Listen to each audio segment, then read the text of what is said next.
After weeks of putting a framework in place, it's time to build a bridge to the future.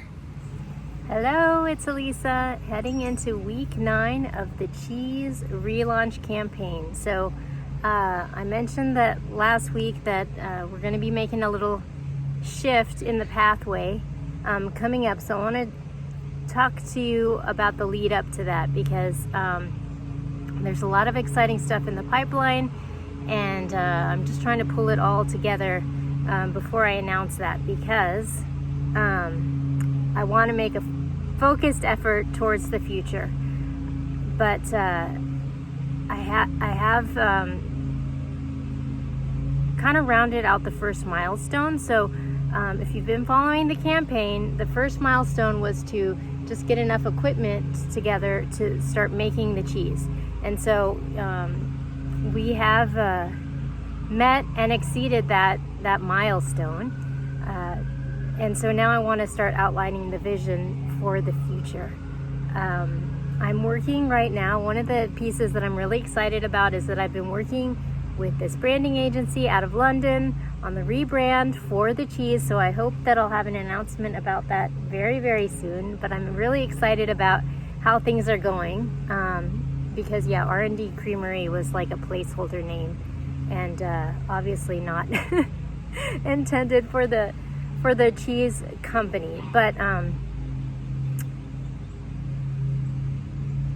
I talked about how there's been a lot of feedback, like, how are you going to start a company with $15,000?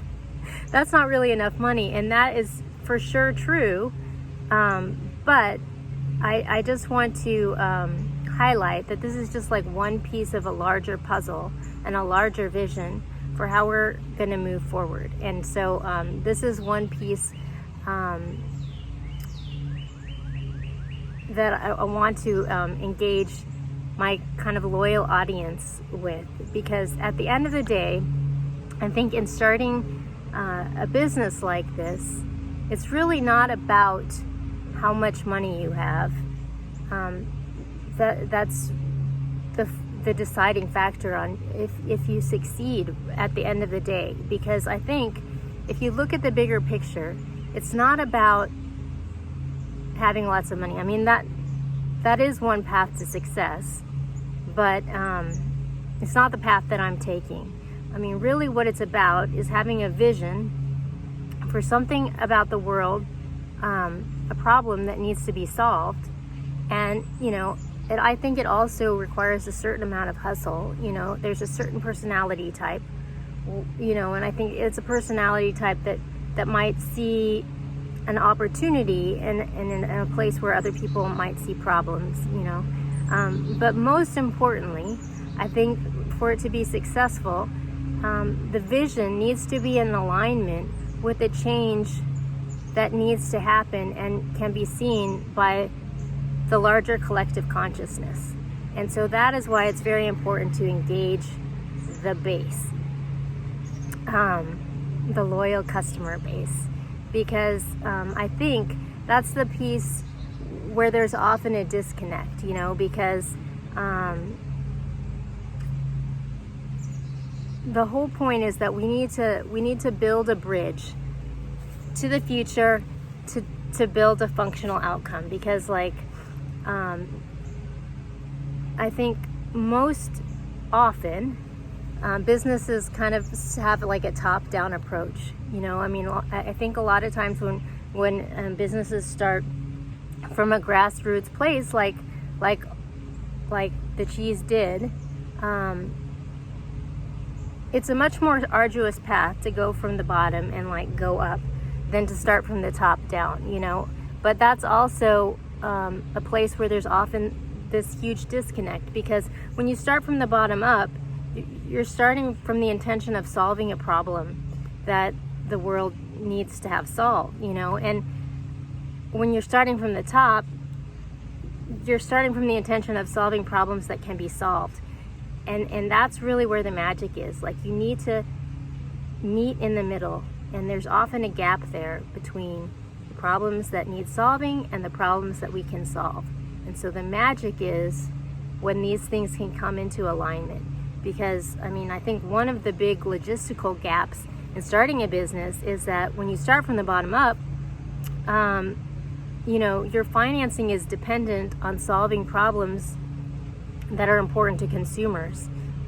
And when you start from the top down, the financing is dependent on solving a problem that's important to investors, you know, and these perspectives often don't connect.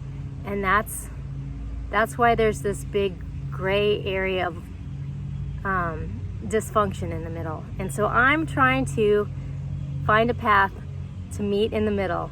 And I feel like I have a very unique experience in life that makes me very well suited to build this bridge. So I'm very excited about the future. I'm starting to see a very clear path, which I'm not going to articulate this week, but I just wanted to lay the framework for next week, because this campaign, the purpose of this campaign is not about raising lots of money, but it's about building a bridge to this future, and also to help people understand what the challenges are. So I did spend a lot of time laying out all the reasons and the sort of obstacles, and I've made a playlist out of this on my website. So you can go to AsianWarriorPrincess.com. There's playlists for the business, starting from the announcement of the campaign, and a weekly playlist. And I've outlined all these different issues: why Punk Rock Labs closed, sort of what the challenges are, the business structure, and I want to leave a pathway for people to be able to use as like testimony in the future.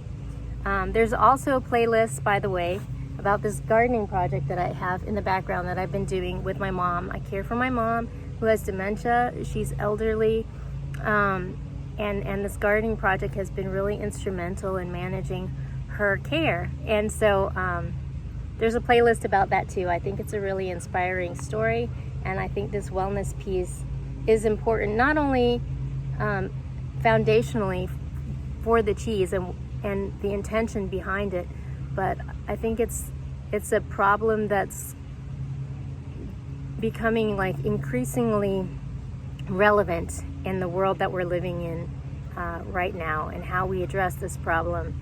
I want to be an example for a positive approach to this problem. So check that out, AsianWarriorPrincess.com. But I think that's pretty much all I want to say for today. I want to let you know that phase 2 is coming up. It's basically building a bridge from this smaller artisan product to a big, large-scale solution, because I'm not going to redo Punk Rock Labs the way that we did it. I'm going to move forward into the future with a more functional plan, and I want to be totally transparent about how we're doing that, and I want to involve all of you in the process. So I will be back next week with an exciting announcement, and I look forward to connecting with you then.